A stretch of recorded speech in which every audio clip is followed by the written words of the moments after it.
Welcome to Anita's Guide to Simple and Easy Cooking. I'm Anita and today I will show you how to make cookies and cream ice cream. So let's get started.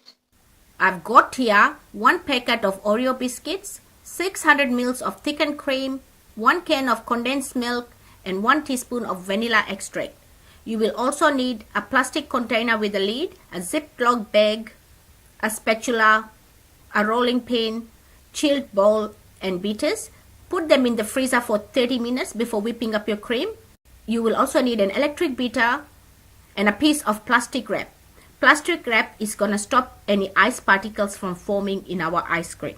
Take a Ziploc bag, add your biscuits, close the bag and use a rolling pin and roughly crush the biscuits. I have finished crushing up my biscuits. Put them aside. Now take your chilled bowl, add your thickened cream and beat them with your electric beater until it starts to thicken up and you get stiff peaks. Now add your condensed milk and your vanilla extract. Scrape the sides of the bowl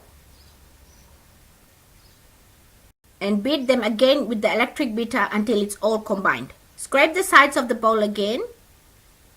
Add your crushed Oreo biscuits and use a spatula to just fold them in. Now take your container, pour your cream mixture in and smooth it using a spatula. Cover the top of the ice cream with a plastic wrap and lightly press it on the top. Put the lid on and put it in the freezer to set for 5 to 6 hours or overnight. My ice cream is out of the freezer. Let it rest at room temperature for 10 minutes. My ice cream has been resting for 10 minutes. Now it's time to serve our ice cream. My cookies and cream ice cream is ready. Enjoy. If you like this video, please give it a big thumbs up. For more of my simple and easy videos, please subscribe to my channel.